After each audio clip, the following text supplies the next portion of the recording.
Hello, my name is Russell Myers. Welcome to Issues Unite. So, right on July 17th, that was the final day of the extension of the Black Sea grain deal. Uh, the Black Sea grain deal started last year. It was an agreement primarily between Russia, Ukraine, and Turkey for safe passage of grain through the Black Sea. Uh, this was supposed to include grain from Ukraine and from Russia. So there have been problems with this agreement, the implementation of this agreement from the very beginning, which Russia has complained about. Chief among these is that while Ukraine is obviously able to export whatever they wish, there have been problems with Russia being able to export their grain, while the West claims that there are no limitations on the export of agricultural goods. This includes not just grain, but also fertilizer.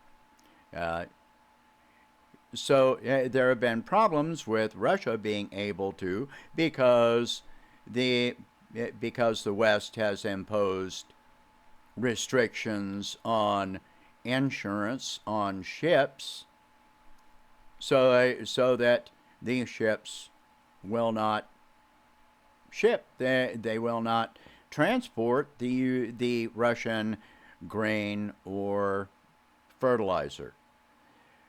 Now, some shipments have gone through, but one of the main things that Russia has been complaining about is that much of this grain was intended to go to poor countries, such as Africa.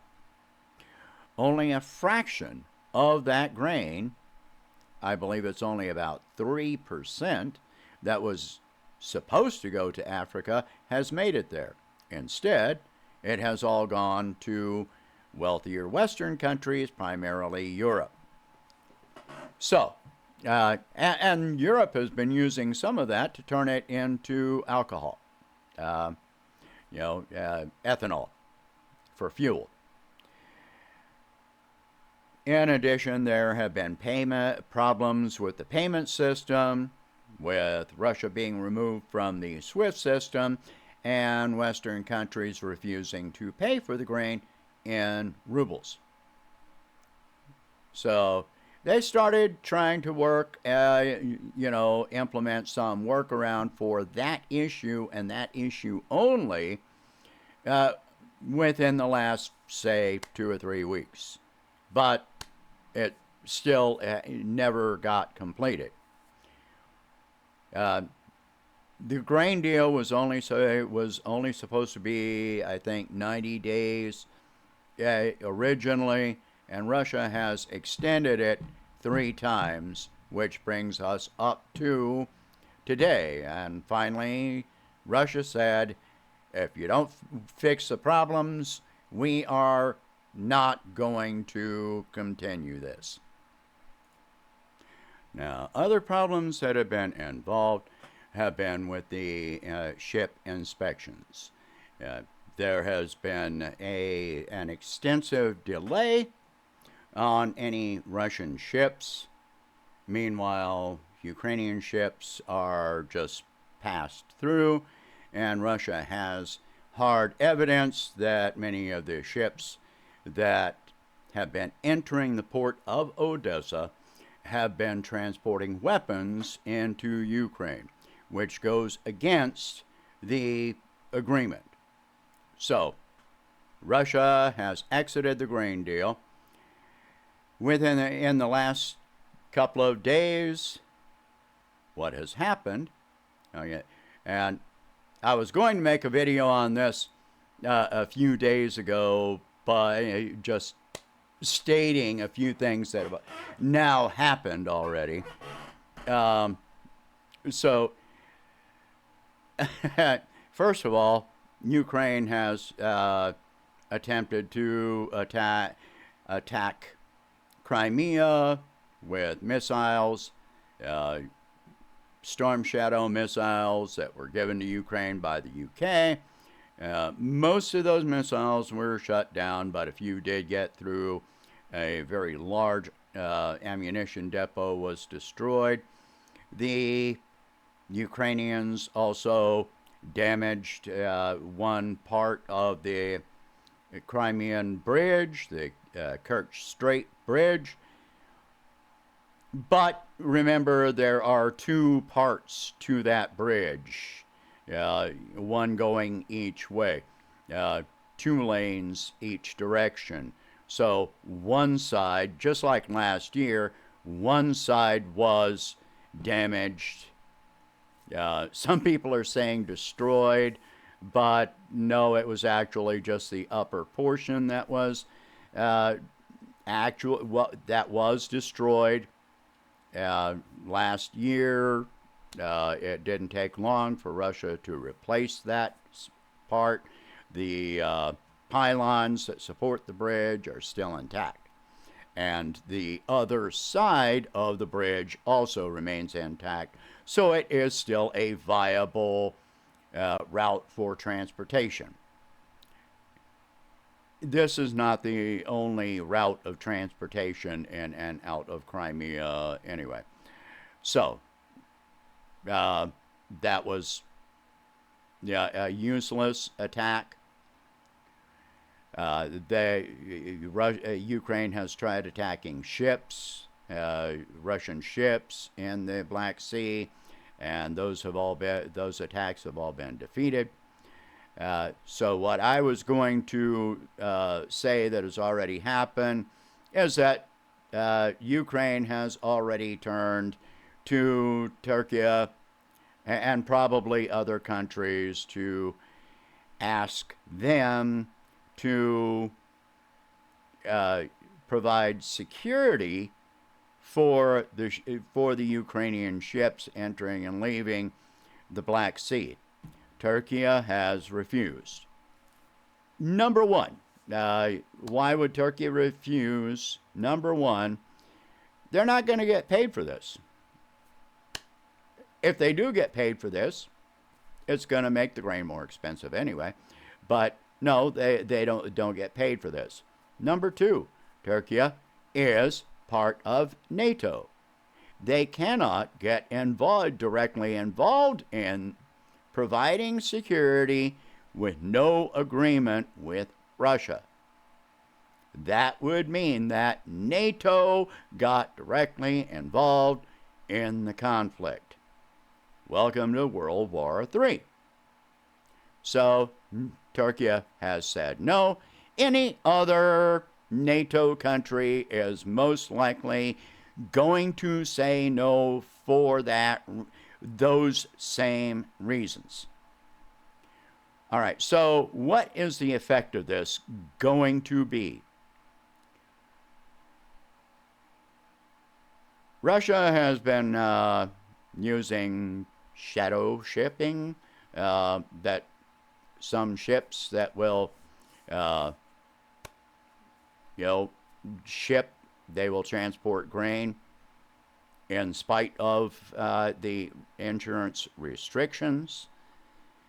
I'm expecting Russia and China to start offering their own insurance on better terms than Western countries do.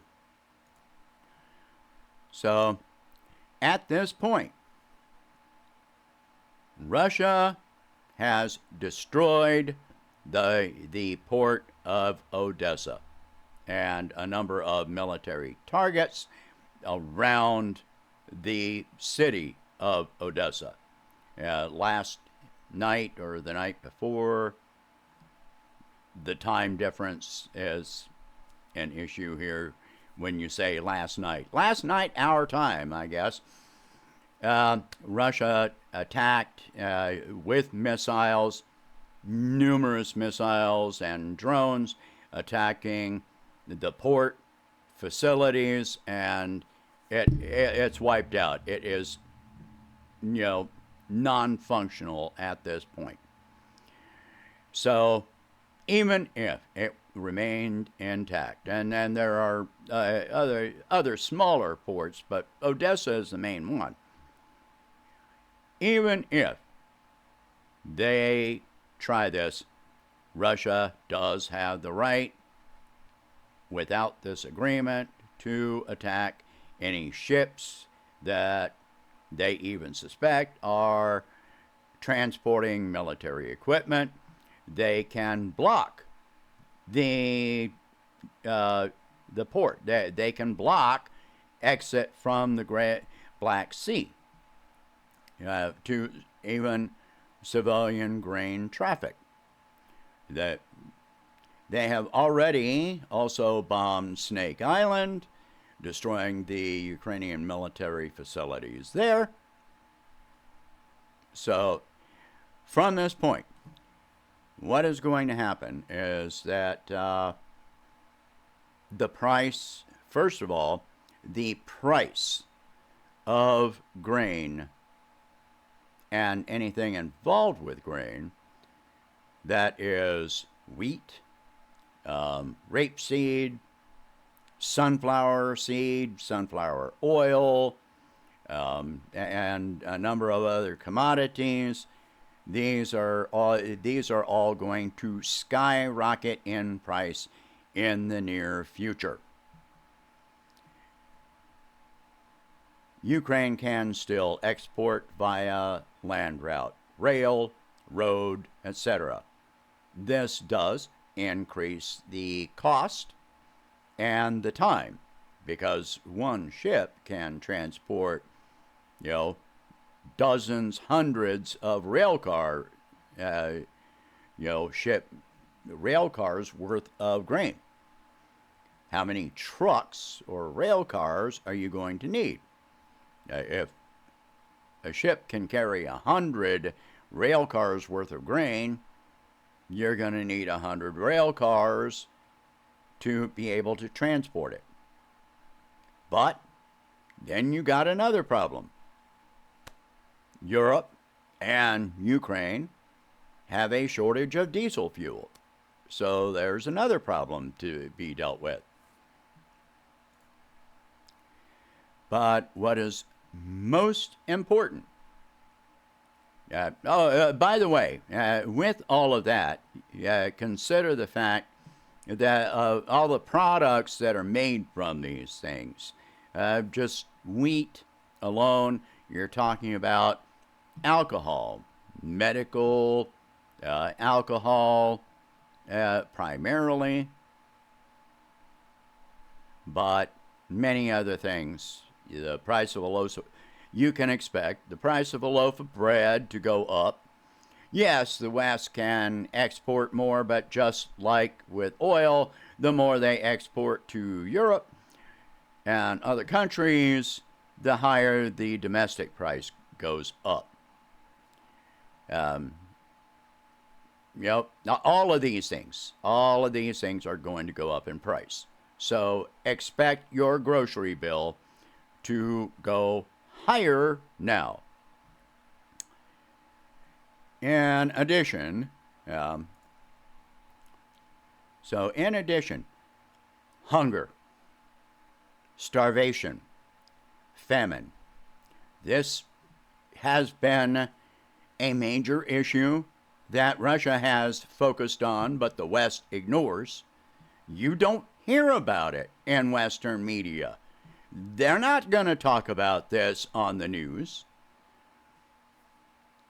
Hunger is so bad, and starvation is already so bad right now with the grain deal in place, that Oxfam has reported that one East African dies of starvation every 36 seconds. Not minutes, not hours, seconds. And yet, politics.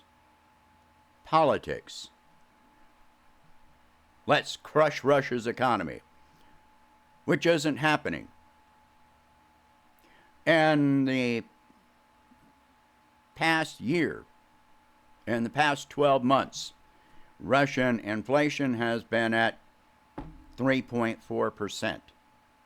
In the last month, it's been at 0.35%.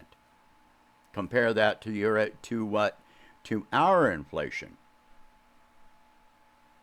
Russia has got record low unemployment. So no, the Russian economy is not being crushed. This is not working. But people are being starved to death because of the sanctions on Russia. This is one of the reasons that Russia and Africa have been having, numerous, repeated, rapid-fire meetings, diplomatic meetings, to increase trade between the countries. That's one reason. The African nations refuse to honor the sanctions against against Russia. So Putin has said he is not going to be at the BRICS summit in August because of the ICC warrant. South Africa is a signatory to the International Criminal Court, ICC, system. So if Putin traveled to South Africa, they would have to arrest him whether they want to or not. Instead, Sergei Lavrov is instead going to take his place. Sergei Lavrov, being there, is the voice of Russia, the voice of taking the place, the proxy for Putin. So anything that he says, you can count on the fact that he and Putin already had conversations. They already know what's going to be discussed, etc. Sergei Lavrov is the foreign minister of Russia. Sorry, I left that part out. Anyway, so expect your prices to go up. Expect more people, not in Ukraine or Russia. Expect more people to die. This is going to happen. I've been saying that this is going to get worse and worse. But will the West change what they're doing? No. They will not. Everything that they keep doing, it doesn't work, so they double down on it. No matter what it costs you, no matter how many people die, they just keep doubling down. Share this video. Talk about these subjects. If you can afford it, please donate whatever you can to help expand this channel and my presidential campaign, and I will catch you in the next one. Thank you for watching. Hope you have a good day.